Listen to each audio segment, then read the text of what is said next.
बिस्मिल्लाहिर्रहमानिर्रहीम। पिछले एपिसोड में हमने देखा कि फरिश्ते ने मरियम अलैहा अस्सलाम को बिन बाप के बेटे की खुशखबरी दी और अल्लाह ने फरमाया हो जा, और बात हो गई। आज हम उस लम्हे पर पहुंचते हैं, ईसा अलैहिस्सलाम की विलादत। एक तन्हा जगह, एक खजूर का पेड़ और अल्लाह की तरफ से 2 मौजज़े, सब कुछ सिर्फ अल्लाह के कलाम की रोशनी में।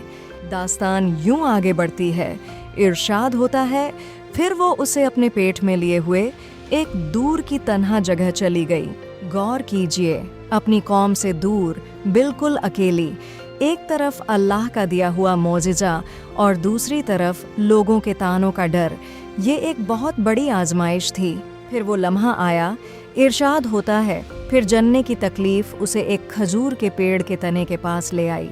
उस तकलीफ और तन्हाई में उसके मुंह से निकला, काश मैं इससे पहले मर जाती और बिल्कुल भूली बिसरी हो जाती।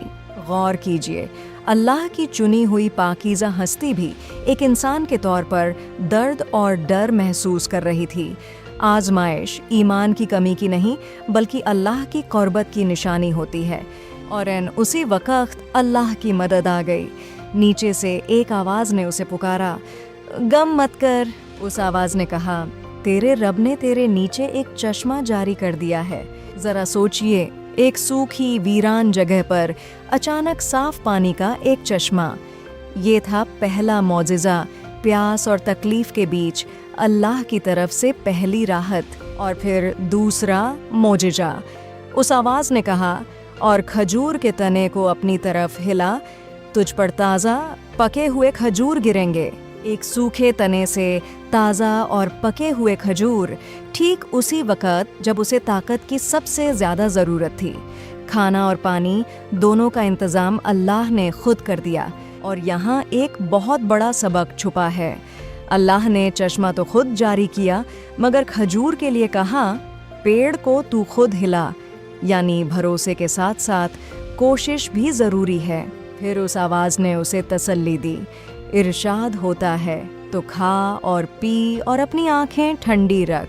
और एक ख़ास हिदायत भी दी, और अगर तू किसी इंसान को देखे तो कह देना, मैंने रहमान के लिए खामोशी के रोज़े की मन्नत मानी है, इसलिए आज मैं किसी इंसान से बात नहीं करूँगी। गौर कीजिए, मरियम अलैहा अस्सलाम को कहा गया कि वो अपनी सफाई अल्फाज से न दें, क्योंकि उनका जवाब खुद वो नन्हा बच्चा देने वाला था जो गोद में बोलेगा। अब इस एपिसोड से 4 बड़े सबक। पहला, अल्लाह के चुने हुए लोग भी आजमाए जाते हैं। तकलीफ का आना अल्लाह की नाराज़गी की नहीं, बल्कि अक्सर उसकी क़ुर्बत की निशानी होती है। दूसरा, मुश्किल के ठीक बीचों बीच अल्लाह की मदद आती है।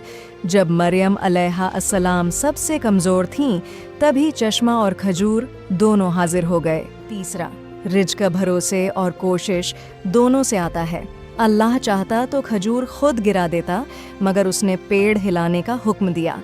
तवक्कुल का मतलब हाथ पर हाथ रखना नहीं। और चौथा, कभी कभी सबसे ज़ोरदार जवाब खामोशी होता है। जब मामला अल्लाह के हाथ में हो तो सफाई देने की ज़रूरत नहीं, अल्लाह खुद हिफाजत करता है। और वो नन्हा बच्चा गोद में क्या बोला और कैसे उसने अपनी माँ की सफाई पेश की, ये हम अगले एपिसोड में देखेंगे।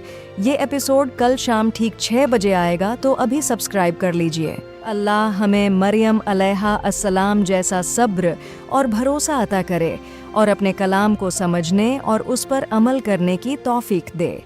आमीन।